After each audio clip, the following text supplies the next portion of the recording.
Praise God.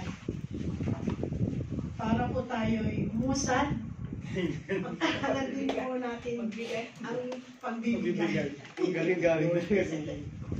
So, makita po natin ngayon, diba dito sa mundo, sabi natin, minsan mayroon po tayong fear of insufficient, kulang. Pag may sahod tayo, kulang.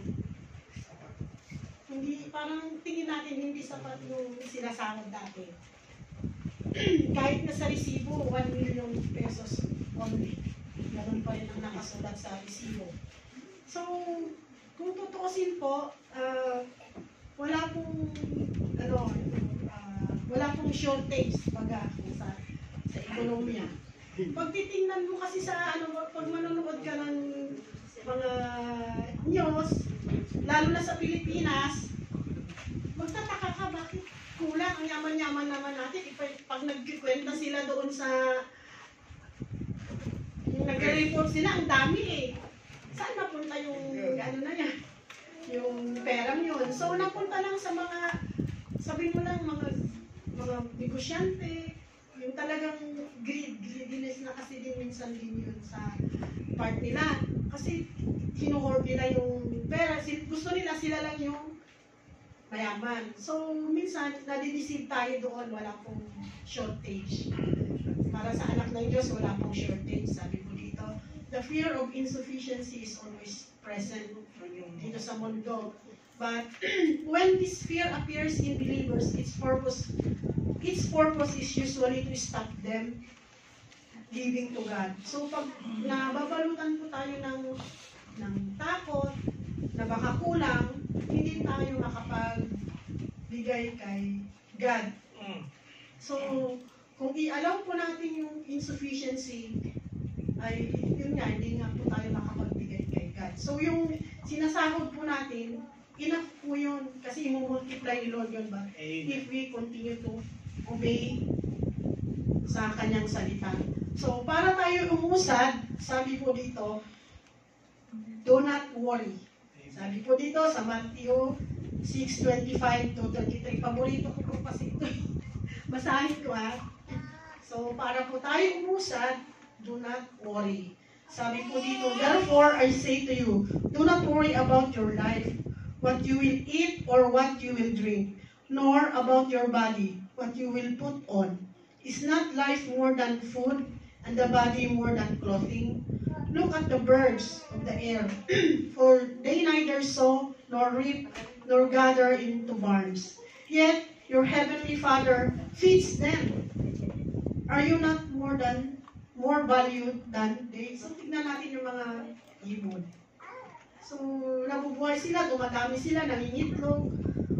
Kita mo, ang Panginoon nagpo-provide pa rin sa kanila ng mga kakainin. Which of you by worrying can add 1 cubit to his stature?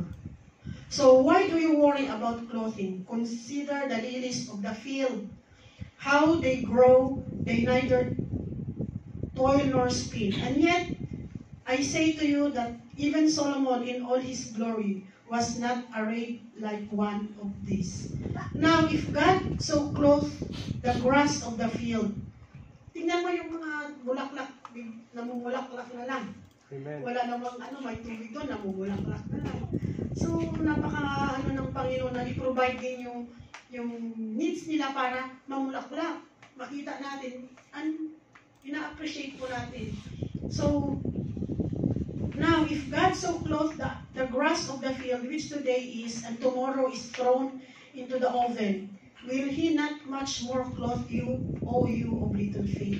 Therefore, do not worry, saying, what shall we eat, what shall we drink, or what shall we wear? For after all these things, the Gentiles seek, for your heavenly Father knows that you need all these things.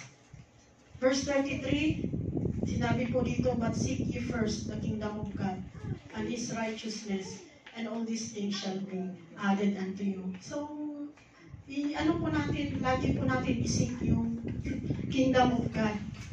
napaka kompleto na po yung sa atin, yung package din na po yung binibigay niya sa atin, kung ano man yung mga pangangailangan natin, emotional, spiritual, nasa kanya na po lahat, bibigay po niya lahat. So, it's only by faith, maniwala po tayo na siya yung provider natin. Kasi minsan, inisip natin, kulang. Pero pag titingnan mo yung sahod natin, akala mo kulang. Hindi kulang yan kasi kahit gaano man kaunti yung sahod mo nung December 1 hanggang December 31 hanggang January 31, kasya yun eh. Inuunat yun ng Panginoon. Napansin nyo, kasya yun, magkasya. So, praise God, napakainam po at lagi po natin tingnan, nagbibigay tayo bilang pasasalamat sa ginawa niya. Amen. Lagi po natin tingnan yung cross. Look at the cross, kung ano yung ginawa niya sa ating buhayan. Out of generosity, makapagbigay po tayo kay God. Maibigay po natin yung para kay God. So, praise God, tayo po ay magbigay na sa ating Panginoon. Hallelujah. Look at the cross. Cross. Yung awitin natin. Seek ye first na lang. Seek ye first the kingdom of God and His righteousness, and all these things shall be added unto you. Hallelujah, hallelujah. Seek ye first. Seek ye first the kingdom of God and His righteousness, and all these things shall be added unto you. Hallelujah, hallelujah. Yes, God, hallelujah. Let us pray. Hallelujah. O God, Panginoon, salamat po, Ama, o God, sa pribilehiyo, Ama, o God, na makapagbigay po kami, o God. Makapagpasalamat po kami, Ama, o God, sa inyo, Ama, o God, kung ano po, Lord, yung ginawa mo, o Lord, sa cross ng Kalbaryo sa amin, Ama, o God. Lord, we just thank you, o God, that you are our great provider, O God. You are our healer, Ama, O God. You are our restorer, Ama, O God. Lord, we just thank you, Holy Spirit, Ama, O God. We glorify you, O God, Lord, sa mga panahon ito, Ama, O God. Hayaan niyo po, Lord, na kami, O God, ay tumingin lamang sa inyo, Ama, O God, the author and finisher of our faith. Lord, alam po namin, Ama, O God, na sa kapaligiran po namin, Ama, O God, sa mundong ito, Ama, O God, lahat po ito ay nilipas, Ama, O God. Ngunit, O God, pag kami nagtitiwala sa inyo, Ama, O God, ay we will stand forever, Ama, O God. Panginoon, salamat po, O God. To you be the glory alone in Jesus' name. Amen.